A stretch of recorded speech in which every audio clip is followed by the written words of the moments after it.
Hi friends, అందరికీ welcome to our channel అండి. ప్రభుత్వం నుంచి అయితే భారీగా గుడ్ న్యూస్ వచ్చిందండి.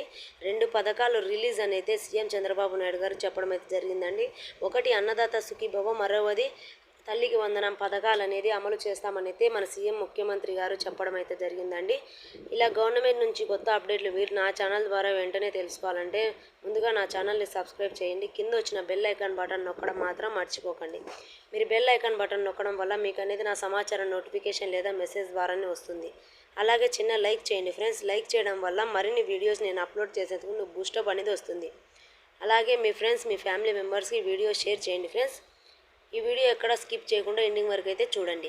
ఇక వివరాలలోకి అయితే వెళ్ళిపోదాము. ఆంధ్రప్రదేశ్ ముఖ్యమంత్రి నారా చంద్రబాబు నాయుడు గారు రాష్ట్ర అభివృద్ధి సంక్షేమ కార్యాలయాలు అమలుపై కీలక వ్యాఖ్యలు అయితే చేశారు. జిల్లా కలెక్టర్ సదస్సులో మాట్లాడుతూ రైతులకు అన్నదాత సుఖీభవ పథకాన్ని పూర్తి స్థాయిలో అమలు చేస్తామని అయితే చెప్పడం అయితే జరిగిందండి. అలాగే తల్లికి వందనం పథకం మే నెలలో అమలు చేయబోతున్నారు. రాష్ట్రాభివృద్ధి కలెక్టర్ కీలకంగా పని చేయాలని అయితే స్పష్టం అయితే ఇచ్చారండి. సీఎం చంద్రబాబు మాట్లాడుతూ రాష్ట్రాభివృద్ధి సంక్షేమం సురపాలన అనే 3 ప్రధాన లక్ష్యాలు ప్రభుత్వం ముందుకు సాగుతుందని తెలిపారు. ప్రతి కలెక్టరు ప్రజలకు సేవ చేయడమే లక్ష్యం, పని చేయాలి.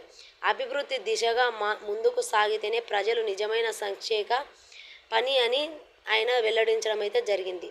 తల్లికి వందనం పథకాన్ని మే నెలలో అమలు చేయబోతున్నట్లు సీఎం స్పష్టత ఇచ్చారండి.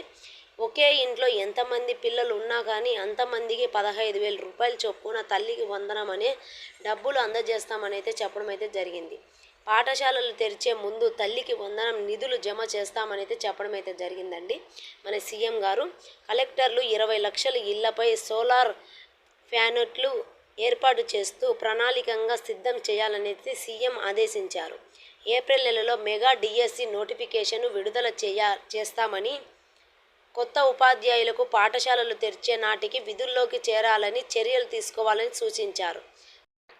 ఈ 2 పథకాలు కూడా ఏప్రిల్, మే నెలల్లో విడుదల చేస్తామని సీఎం గారు అయితే వెల్లడించడం అయితే జరిగిందండి. స్కూళ్ళు ఓపెన్ అయిన తర్వాతనే ఆ తల్లికి వందనం పథకం అనేది ప్రతి ఒక్క విద్యార్థి కూడా అప్లై చేసుకోవాలని అయితే సీఎం గారు జారీ చేయడం అయితే జరిగిందండి. కాబట్టి తల్లికి వందనం అలాగే అన్నదాత సుఖీభవకు సంబంధించి గవర్నమెంట్ నుంచి ఇంకా కొత్త అప్డేట్లు మీరు నా ఛానల్ ద్వారా తెలుసుకోవాలంటే వెంటనే నా ఛానల్ని సబ్స్క్రైబ్ చేయండి. అలాగే చిన్న లైక్ కొట్టడం మాత్రం మర్చిపోకండి ఫ్రెండ్స్. నేను చెప్పిన సమాచారంలో ఏదైనా డౌట్స్ ఉంటే కనుక నా కామెంట్ రూపంలో తెలియజేయండి. మరిన్ని వివరాలు మనం నెక్స్ట్ వీడియోలో ఇంకా క్లారిటీగా తెలుసుకుందాం.